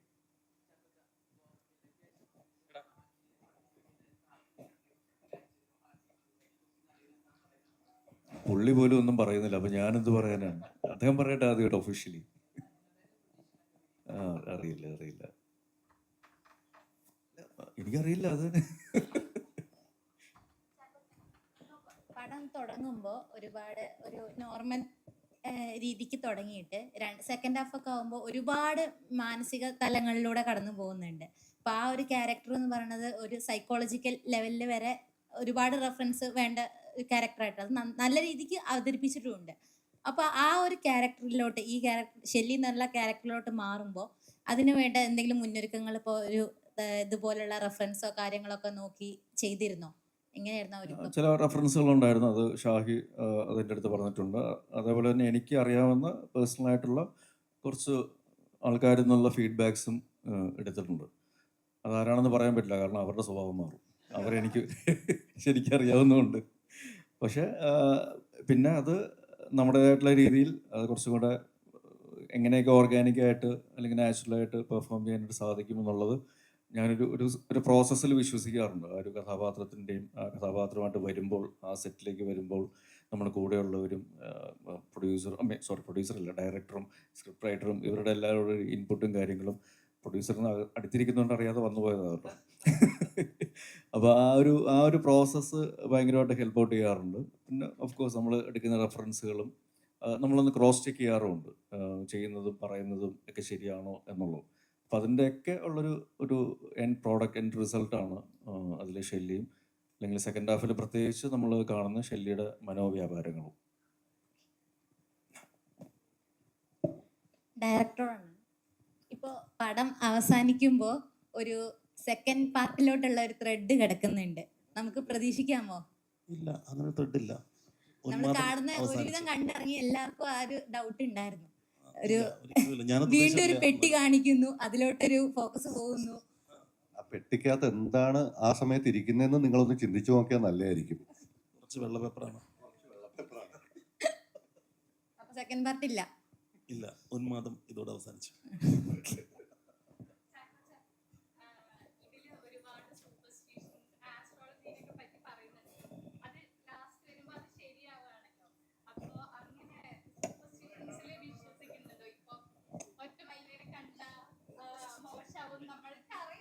സൂപ്പർസ്റ്റിഷൻ ആണെന്ന്, എന്നാലും ഒറ്റ മൈനേനെ കാണുമ്പോൾ അയ്യോ ഇനിയിപ്പോ മോശമാവോ ദിവസം, അങ്ങനെ എന്തെങ്കിലും അനുഭവം ഉണ്ടായിട്ടുണ്ടോ? ഈ ചോദ്യത്തിന്റെ ആദ്യ ഭാഗത്തിലേക്ക് വരികയാണെങ്കിൽ, അല്ല രണ്ടാമത്തെ ഭാഗത്തിന്റെ പറയാം. ഒറ്റമൈന അതിലുള്ള വിശ്വാസം, സൂപ്പർസ്റ്റിഷൻസ് കാര്യം ഒറ്റമൈനല്ല, അതായത് അങ്ങനെ അതുപോലെ അത് എക്സാമ്പിൾ. അത് തന്നെ ഒറ്റമൈന പോലെയുള്ള കാര്യം, അങ്ങനത്തെ സൂപ്പർസ്റ്റിഷൻസിൽ ഞാൻ വിശ്വസിക്കുന്നില്ല. കാരണം ഈ നമ്മൾ ചില ഇത് കാണുന്നത് നല്ലതാണ്, അല്ലെങ്കിൽ ഇങ്ങനെ സംഭവിക്കുന്നത് നല്ലതാണ് എന്ന് പറഞ്ഞ് ചെയ്ത കാര്യങ്ങളൊക്കെ വളരെ മോശമായിട്ട് സംഭവിച്ചിട്ടുണ്ട്. അപ്പോൾ അതിൽ എനിക്ക് വിശ്വാസം കുറവാണ്. പിന്നെ ഈ ചോദ്യത്തിന് ആദ്യ ഭാഗത്തേക്ക് വരികയാണെങ്കിൽ നല്ല ഇടിയേം വെച്ച് വരും. പടം ഒന്നും കൂടെ കാണേണ്ടി വരും കുട്ടിക്ക്. ഞാൻ ഇതിൻ്റെ ട്രെയിലർ ലോഞ്ചിനൊക്കെ പറഞ്ഞു, ചിലപ്പോൾ 1-2 പ്രാവശ്യം കണ്ടാൽ ആയിരിക്കും ചിലപ്പോൾ ഒന്ന് മനസ്സിലാകുക ചിലർക്ക് എന്നുള്ളത്. അപ്പൊ ആ ഗണത്തിൽപ്പെട്ട ഒരു കുട്ടിയാണ് താങ്കൾ. ഒന്നുകൂടെ കാണും, എന്നിട്ട് നമുക്ക് 2 ചോദ്യങ്ങൾ സെയിം ആയിരുന്നു. ഒരാൾ ചിന്തിച്ചത് പെട്ടിക്കകത്ത് വെള്ള പേപ്പർ ഇരുന്നിട്ട് 2ാം ഭാഗം ഉണ്ടോന്നും, മറ്റൊരാൾ അന്ധവിശ്വാസം പ്രൊമോട്ട് ചെയ്യുന്നുള്ളത്. അങ്ങനെയല്ല ഞാൻ ചോദിച്ചേ, പഞ്ചമി നാളില് ഇത് അത് പറയുന്ന ക്യാരക്ടർ ആരാണെന്നുള്ള നോക്കുക. ആസ്ട്രോളജർ. അസ്ട്രോളജർ. പക്ഷെ അത് ശരിയായല്ലോ. സിനിമ കാണും. അജ്മലെ ആ കുട്ടിയെ കൊണ്ട് പടം കാണും കേട്ടോ.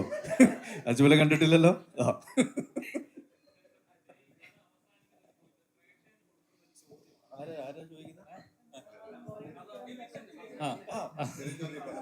അങ്ങോട്ട് തിരിച്ചെങ്കിലും ചോദിക്കുന്നത്. ക്ലാസ്സിലെ മികച്ച വിദ്യാർത്ഥി. പ്രേക്ഷകന് കൊടുക്കുന്ന ഒരു ചോദ്യമാണ്. അതായത് രണ്ട് രീതിയിൽ ചിന്തിക്കാൻ പറ്റും. അത് ഷെല്ലിയുടെ പെർസ്പെക്റ്റീവിൽ ചിന്തിക്കാം. ഇല്ലാന്ന് വെച്ച് കഴിഞ്ഞാൽ ഇതെല്ലാം ഷെല്ലി ഇതാണെന്നുള്ളതും ചിന്തിക്കാൻ പറ്റും. അപ്പം ശരിക്കും അത് പ്രേക്ഷകന് കൊടുക്കുക ഒരു എന്താ പറയുക, ഓഡിയൻസിനെ കൺഫ്യൂസ് ചെയ്യിക്കല്ല. ഓഡിയൻസ് സിനിമ കഴിഞ്ഞ് ഇറങ്ങിയാലും ശരിക്കും എന്താണ് അവിടെ സംഭവിച്ചത്, അങ്ങനെ തന്നെ ആയിരിക്കും എന്ന ഒരു ചോദ്യം ആ സിനിമ ഉള്ളിൽ തന്നെ കൊണ്ടു നടക്കാന്ന് പറഞ്ഞ ചെറിയൊരു പ്രോസസ് അല്ലല്ലോ. ശരിക്കും അതാ ഒരു തോട്ടുണ്ടായിരുന്നു. ഞങ്ങൾ അത് തന്നെയാണ് ആഗ്രഹിച്ചത്. അതുകൊണ്ടാണ് ഇപ്പൊ ഇങ്ങനെ പറഞ്ഞത്. ഞങ്ങൾക്ക് ഭയങ്കര ക്ലീൻ ആയിട്ട് ഇത് അങ്ങനെ അല്ലാന്ന് പറയാം, അങ്ങനെ ആണെന്നും പറയാം, വളരെ എളുപ്പമായിരുന്നു. പക്ഷെ ഇത് കാണുന്ന പ്രേക്ഷകൻ തിരിച്ച് ബാക്കിലോട്ട് പോയി ഒന്ന് ചിന്തിച്ചാൽ ഞങ്ങൾ പറയാനുള്ള ഉദ്ദേശം എല്ലാം കിട്ടും എന്ന് വിശ്വസിക്കുന്നുണ്ട്.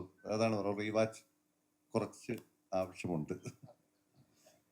ഇതിൽ എടുത്തു പറയേണ്ട വേറെ കാര്യം, ഞാൻ ഈ സിനിമ ആദ്യമായിട്ട് തിയേറ്ററിൽ വന്നിട്ടാണ് ഫുൾ ഓൺ ആയിട്ട് കാണുന്നത്. ഒരു കറക്റ്റായിട്ട് എൻ്റെ ഒരു ഫൈനൽ പ്രോഡക്റ്റ് ഞാൻ കാണുന്നത്.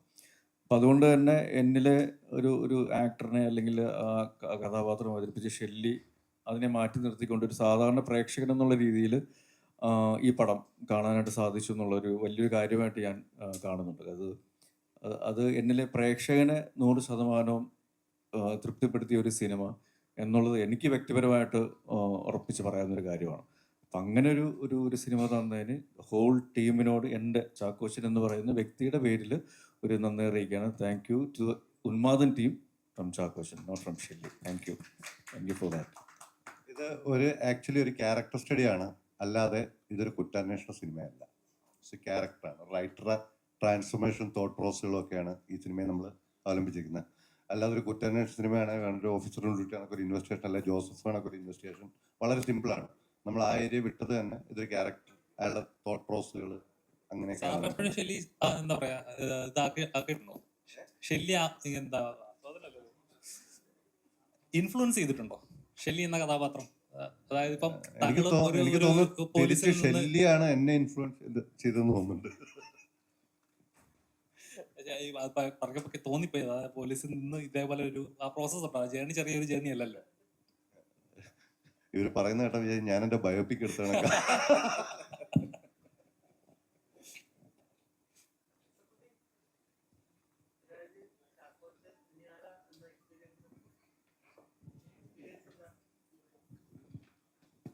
കൊള്ളായിരുന്നു, നല്ലായിരുന്നു. എനിക്ക് ഇവരുടെ കൂടെ അഭിനയിച്ചിട്ട് ഒരു നല്ല എക്സ്പീരിയൻസ് ആണ് കിട്ടിയത്. എല്ലാരും പടം പോയി കാണാത്തവരും ഇവിടെ കുറച്ച് പേരുണ്ട്, അവരും കൂടി കാണാ.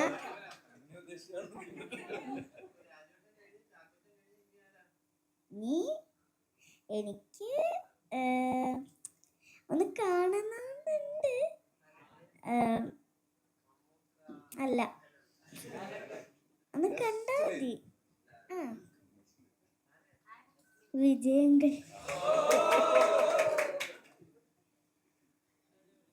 അവരൊന്ന് കാണണമെന്നുണ്ട്. ആങ്കിളിന്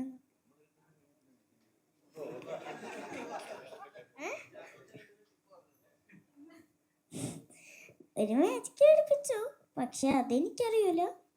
ഇതിനാണറിയാം, ചേട്ടനാണ് അറിയാം.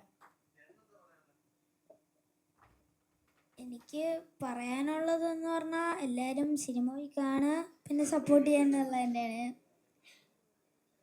പിന്നെ ഈ സെറ്റ് ഒരു എൻജോയ്മെൻറ്റ് സെറ്റായിരുന്നു. എനിക്ക് ഏറ്റവും കൂടുതൽ ഇഷ്ടപ്പെട്ട ഒരു സെറ്റായിരുന്നു. പിന്നെ പ്രത്യേകിച്ച് ചാക്കോച്ചനെയും ലിജു ചേച്ചിയും കിരൺദാസ് അങ്കിളിനെയും പിന്നെ ഷൈയങ്കളുടെയും അവരായിരുന്നു എനിക്ക് ഏറ്റവും കൂടുതൽ എൻജോയ്മെൻ്റ് ഒക്കെ തന്ന ആൾക്കാർ. അപ്പോൾ എല്ലാവരും പടം പോയി കാണാൻ സപ്പോർട്ട് ചെയ്യാം. Thank you.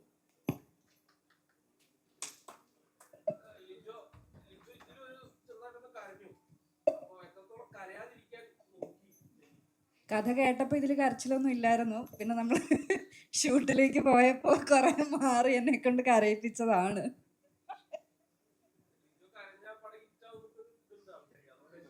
അങ്ങനെയാണെങ്കിൽ സൂപ്പർ ഹിറ്റ് ആവട്ടെ എന്ന് ഞാനും ആത്മാർത്ഥമായിട്ട് ആഗ്രഹിക്കുന്നു.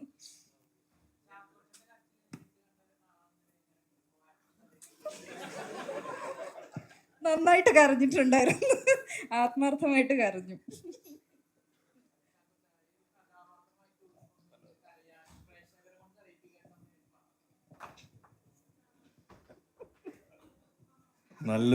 നല്ലൊരു തിരക്കഥാകൃത്തും നല്ലൊരു എഡിറ്ററും ഡയറക്ടറും ഉണ്ടെങ്കിൽ വളരെ എളുപ്പമാണ്. അല്ല, ഇത് ഞാൻ പറഞ്ഞില്ല, ഇതിലെ കുറേ മൊമെന്റ്സ് അത് ഇത് ഫൈനലി അതെങ്ങനെ വരുന്നു, ഇത് എങ്ങനെയാണ് ഇത് കഥയിൽ ബ്ലെൻഡ് ചെയ്യുക. ചിലപ്പോൾ നമ്മൾ ചെയ്യുന്ന ഇമോഷൻസ് പലതും പല സമയങ്ങളിൽ പല ലൊക്കേഷനുകളായിരിക്കും ചിലപ്പോൾ എടുക്കുക. പക്ഷെ അതൊക്കെ കണക്ട് ചെയ്ത് വളരെ നാച്ചുറലായിട്ട് അത് ഒരേ ലെവലിൽ അല്ലെങ്കിൽ ആ ഒരു ഇമോഷൻ്റെ ഒരു ഹൈ ഇങ്ങനെ പതുക്കെ കയറ്റിക്കൊണ്ട് വരിക എന്ന് പറയുന്ന ഒരു മാജിക്കാണ്.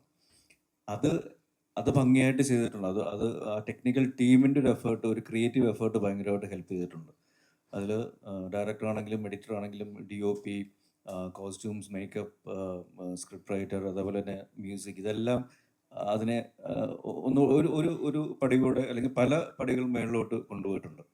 അപ്പം അതാണ് ഞാൻ നേരത്തെ സൂചിപ്പിച്ചത്. അതായത് ഒരു സാധാരണ പ്രേക്ഷകൻ എന്നുള്ള രീതിയിൽ അത് കാണുമ്പോൾ ഉന്മാദത്തിലൂടെയുള്ള ഷെല്ലിയുടെ യാത്ര എന്ന് പറയുന്നത് ഒരു അഭിനേതാവിനപ്പുറം ഒരു പ്രേക്ഷകൻ എന്നുള്ള രീതിയിൽ അത് ഭയങ്കരമായിട്ട് അത് എനിക്ക് എൻജോയ് ചെയ്യാൻ പറ്റി. ഞാൻ ഒരു അഭിനേതാവ് എന്നുള്ള രീതിയിലല്ലാതെ ഇത് ഞാൻ ചെയ്തത് ശരിയാവുമോ അല്ലെങ്കിൽ എന്തെങ്കിലും പ്രശ്നം ഉണ്ടാവുമോ, ഇത് കൂടുതൽ നന്നാക്കാമോ എന്നുള്ള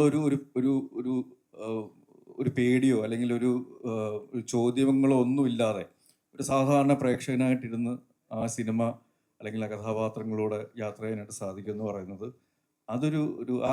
ഒരു എക്സ്പീരിയൻസ് എനിക്ക് ഭയങ്കരമായിട്ട് ലഭിച്ചൊരു സിനിമയും കൂടെയാണ് ഉന്മാദം. അപ്പം ഇതിൽ ഇമോഷൻസിൻ്റെ കാര്യങ്ങളാണെങ്കിലും വേറെ ഏത് കാര്യങ്ങളാണെങ്കിലും, ഇപ്പോൾ ലാസ്റ്റത്തെ ക്ലൈമാക്സ് ഫൈറ്റ് സീൻസിനെ പറ്റി പോലും ആൾക്കാർ പറയുമ്പോൾ അത് ആ സമയത്ത് ഉണ്ടായതാണ്. നമ്മൾ ഓൺ ദി സ്പോട്ടായിട്ടുള്ള ഇംപ്രവൈസേഷൻസ് ഒരുപാട് ചെയ്തിട്ടുണ്ട് കഥാപാത്രങ്ങളുടെ യാത്രകളിലും അല്ലെങ്കിൽ ഇമോഷൻസിലും എല്ലാം. അപ്പം അതെല്ലാം ഈ പറയുന്ന പോലെ ടെക്നിക്കൽ ടീമിൻ്റെ ക്രിയേറ്റീവ് ഇൻപുട്ടുകൾ ഒരുപാട് ഹെൽപ്പ് ചെയ്തിട്ടുള്ളതാണ്. അത് വളരെ രസകരമായിട്ട് വന്നിട്ടുള്ള വളരെ നല്ല നൈസായിട്ട് ബ്ലെൻഡ് ചെയ്തിട്ടുള്ള ഒരു സിനിമയായിട്ടാണ് ഉന്മാദം എനിക്ക് തോന്നിയത്.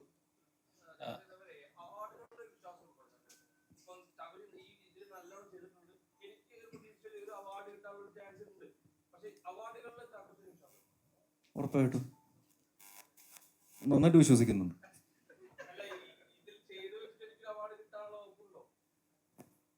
ഇതിൽ മാത്രമല്ല, എല്ലാ സിനിമകളും ചെയ്തു വെക്കുമ്പോൾ അവാർഡിന്റെ വകുപ്പുണ്ടെന്ന് ഞാൻ വിചാരിക്കാറുണ്ട്, വിശ്വസിക്കാറുണ്ട്. പക്ഷെ ഞാൻ പറഞ്ഞു, ഇത് ഇപ്പം ശരിക്കും നമ്മുടെ മലയാള സിനിമ എന്ന് പറയുന്നത് ഭയങ്കര എന്താ പറയുക, ടാലന്റുകളുടെ ഒരു കൂട്ടപരിചിലാണ്. അപ്പം അത് ശരിക്കും എല്ലാവരെയും പുതിയ പുതിയ കാര്യങ്ങൾ ചെയ്യാനായിട്ട് അല്ലെങ്കിൽ അവരിലെ തന്നെയുള്ള അഭിനയത്തിൻ്റെ കാര്യങ്ങളെ വേറെ രീതികളിലൊക്കെ ട്രൈ ഔട്ട് ചെയ്യാനായിട്ട് എക്സ്പെരിമെൻ്റ് ചെയ്യാനായിട്ടുള്ളൊരു ഡ്രൈവ് എല്ലാവർക്കും കിട്ടുന്നുണ്ട്. ഈ ഒരു പ്ലാറ്റ്ഫോം എനിക്ക് തോന്നുന്നു മലയാള സിനിമയിലാണ് ഇപ്പോൾ ഏറ്റവും നല്ല രീതിയിൽ സംഭവിക്കുന്നത്. അപ്പോൾ ആ ഒരു ഗണത്തിൽ പെടാൻ സാധിച്ചത് ഒരു വലിയ ഭാഗ്യം തന്നെയാണ്. അവാർഡുകൾ എന്ന് പറയുന്നത് അത് ഒരു പ്രോത്സാഹനമാണ് ശരിക്കും. എല്ലാവരും ആഗ്രഹിക്കുന്നുണ്ട്. എനിക്ക് മറ്റേ സംസ്ഥാന അവാർഡ് വേണ്ട അല്ലെങ്കിൽ മറ്റുള്ള അവാർഡുകൾ വേണ്ട, ജനങ്ങളുടെ അവാർഡുകൾ മതി എന്ന് പറയുന്നതിനപ്പുറം എന്താ പറയുക, ഒരു ആക്ടിങ് വേറെ ഇല്ലെന്ന് തോന്നുന്നു. പനോരമ സ്റ്റുഡിയോസിനാണ് സാർ. Hi producers sir. മലയാളത്തിൽ ഫസ്റ്റ് ഇൻഡിവിജ്വൽ സാർ ഹായ് മലയാളത്തിൽ ചെയ്യുന്ന ഇൻഡിവിജ്വൽ പ്രൊഡ്യൂസറായിട്ട് ചെയ്യുന്ന ഫസ്റ്റ് വെഞ്ചർ ആണല്ലോ ഉന്മാദം എന്ന് പറയുന്നത്. എത്രത്തോളം ക്ലോസ് ആണത്? ക്ലോസ്ഡ് ആണ്. കാരണം ഫസ്റ്റ് ടൈം ഇൻഡിവിജ്വൽ പ്രൊഡ്യൂസ് ചെയ്യുന്ന ഇതിനു മുമ്പ് കോ പ്രൊഡ്യൂസ് ചെയ്ത പടങ്ങൾ വന്നിട്ടുണ്ട്. ഫസ്റ്റ് ഇൻഡിവിജ്വൽ പ്രൊഡ്യൂസ് ചെയ്യുന്ന ഒരു ചിത്രമാണല്ലോ ഇത്. എത്രത്തോളം ക്ലോസ് ആണത്? ക്ലോസ് മീൻസ് എത്രത്തോളം ഫേവറേറ്റ് ആണ്? അതെ, ക്ലോസ് ടു മീ അത് ഭയങ്കര ഫസ്റ്റ് സിനിമയാണ്. ഷായിനെ കണ്ടപ്പോൾ നമ്മൾ കഥയൊക്കെ ഷായി പറഞ്ഞപ്പോൾ ഫസ്റ്റ് ഓഫ് ഓൾ ഒരു സിനിമ ഷായിയുടെ കൂടെ ചെയ്യാൻ പറ്റുന്ന ഒരു വലിയൊരു ഭാഗ്യമായിരുന്നു നമുക്കൊക്കെ. ഷായിയെ കണ്ടു, ഇഷ്ടപ്പെട്ടു. പിന്നെ അത് കഴിഞ്ഞിട്ട് ചാക്കോച്ചനെ കണ്ടു, സിനിമ ചെയ്തു. സിനിമ ഇപ്പോൾ ഹിറ്റാണ്. സോ നമുക്ക് വേണ്ടി ഇത് ഭയങ്കര ഒരു ഇമ്പോർട്ടൻറ്റ് സ്റ്റെപ്പും ആയിരുന്നു കമ്പനിക്ക് വേണ്ടിയും. ഇനി ചെയ്യുന്നത് കുറേ മലയാള സിനിമകൾ സ്വന്തം നമ്മൾ തന്നെ പ്രൊഡ്യൂസ് ചെയ്യുകയാണ്. ചാക്കോച്ചൻ്റെ കൂടെ അടുത്ത സിനിമ ചെയ്യുന്നുണ്ട്, ഷായിയുടെ കൂടെ അടുത്ത സിനിമ ചെയ്യുന്നുണ്ട്. കിരൺ ഇപ്പോൾ ആന്ന് പറഞ്ഞിട്ടില്ല, അതിനുവേണ്ടി വെയിറ്റ് ചെയ്യുകയാണ്. സോ സിനിമകൾ നമ്മൾ കുറെ ചെയ്യുന്നുണ്ട് മലയാളത്തിൽ. ഇനി അടുത്ത ഏറ്റവും കൂടുതൽ പ്രേക്ഷകർ എക്സ്പെക്ട് ചെയ്യുന്ന ഒരു ടിക്കറ്റ് ഒക്കെയാണ്. എന്താണ് എൻ്റെ ഒരു അപ്ഡേഷൻ? പോസ്റ്റ് പ്രൊഡക്ഷൻ നടക്കുവാണ് അതിന്റെ. അതൊരു വലിയൊരു വെടിക്കെട്ടായിരിക്കും മലയാള സിനിമ എന്നൊരു ഇതുണ്ട്, ശരിക്കും വരട്ടെ, ഒക്ടോബർ നവംബറിലാവുമ്പോൾ പറയാം, ഡേറ്റ് പറയാം. അപ്പൊ ചാക്കോച്ചന്റെ ഇതേപോലെ ഒരു മാസ് പടം ഞങ്ങൾക്ക് ഉടനെ പ്രതീക്ഷിക്കാവോ? ഒരു പക്ക ഒരു ഗാങ്സ്റ്റർ ലെവലിലുള്ള സാധനം.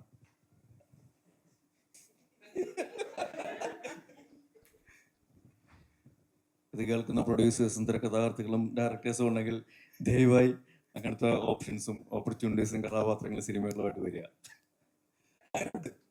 ഉറപ്പായിട്ടും ഞാൻ അവതരിപ്പിക്കാത്ത തരത്തിലുള്ള ഏത് തരത്തിലുള്ള സിനിമകളാണെങ്കിലും കഥാപാത്രങ്ങളാണെങ്കിലും ചെയ്യാനായിട്ടുള്ള ആഗ്രഹമുണ്ട്. അത് ഞാൻ മാത്രമല്ല, ഇപ്പം ഇൻഡസ്ട്രിയിൽ നിൽക്കുന്ന എല്ലാ അഭിനേതാക്കൾക്കും ആ ഒരു ആഗ്രഹവും ആവേശവും ആവശ്യവും ഉണ്ടെന്ന് ഞാൻ വിശ്വസിക്കുന്നു. അപ്പോൾ അത് തീർച്ചയായിട്ടും സംഭവിക്കും. ഈ പറയുന്ന പോലെ ഇന്നല്ലെങ്കിൽ നാളെ എന്തായാലും സംഭവിച്ചിരിക്കും. തീർച്ചയായും സാധിക്കട്ടെ. ഞങ്ങൾ കാത്തിരിക്കുന്നു. Thank you very much. രണ്ടുപേരും രണ്ട് ഷോട്ടിൽ അവൾ അഭിനയിച്ചിട്ടുണ്ട്, ബാക്കിയെല്ലാം ഞാൻ തന്നെ ചെയ്തത്.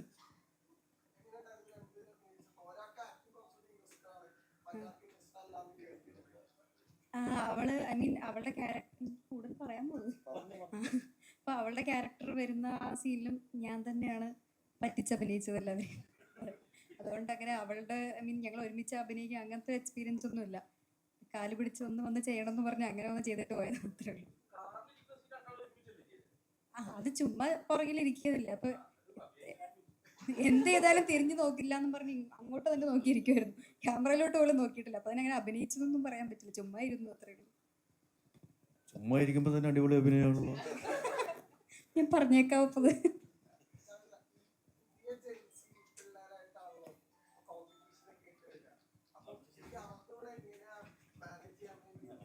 എടാ പറഞ്ഞു കൊടു.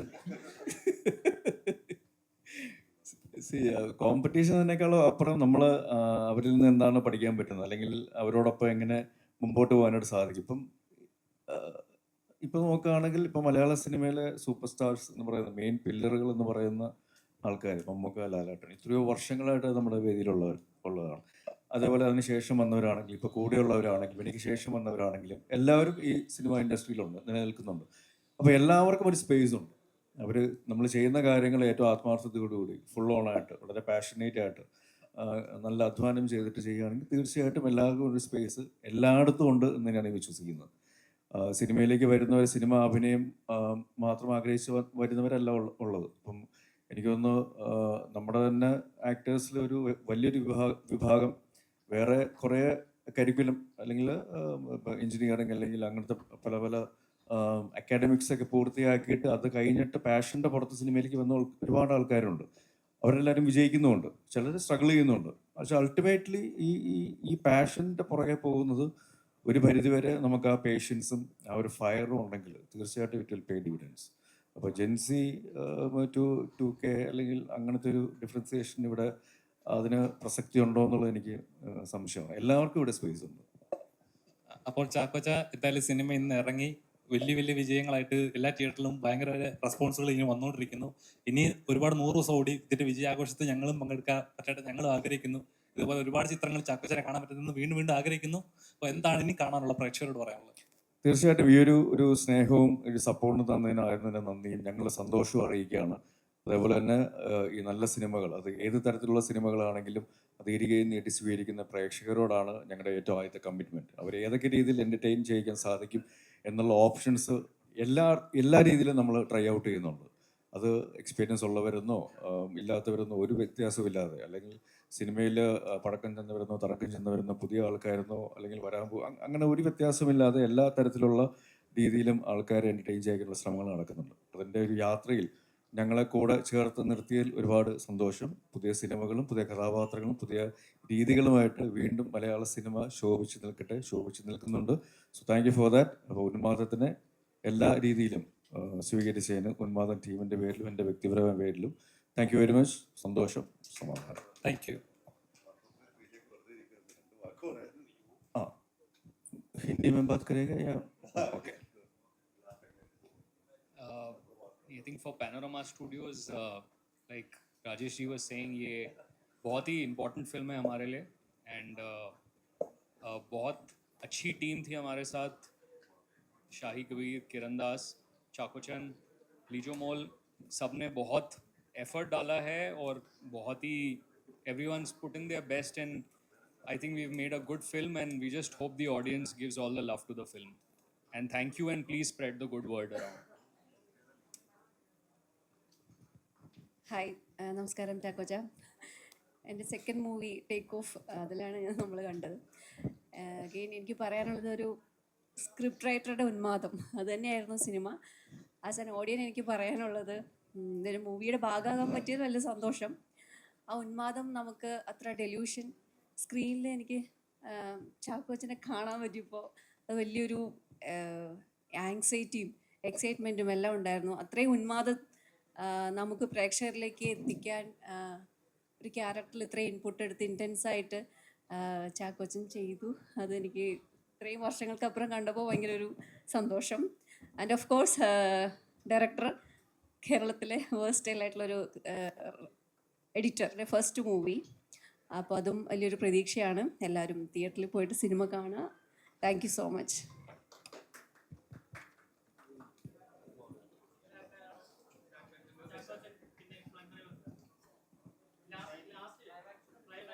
ഓക്കെ. സിനിമയിൽ 30 വർഷമാകാൻ പോകുന്നു അടുത്ത വർഷം അനിയത്തിപ്രാവ് ഇറങ്ങിയിട്ട്. അപ്പം ആ സ്പ്ലെൻഡർ ഇപ്പോൾ കയ്യിലുണ്ട്, നമുക്കൊരു റൗണ്ട് അടിക്കാം ആ സമയത്ത്. അറിയില്ല, അതിനെപ്പറ്റി ഒന്നും ചിന്തിച്ചിട്ടില്ല ഇതുവരെ. പിന്നെ ഞാൻ നോട്ടം ഇട്ട് വെച്ചിട്ടുണ്ട് കേട്ടോ. റൊമാൻസിൻ്റെ വേറെ രീതിയിലുള്ള, ഞാൻ പറഞ്ഞില്ല, പ്രായത്തിനനുസരിച്ചുള്ള കാലഘട്ടത്തിനനുസരിച്ചുള്ള മാറ്റങ്ങൾ ഉൾക്കൊണ്ടിട്ടുള്ള എന്തും ഇവിടെ സ്വീകരിക്കുന്നതാണ്.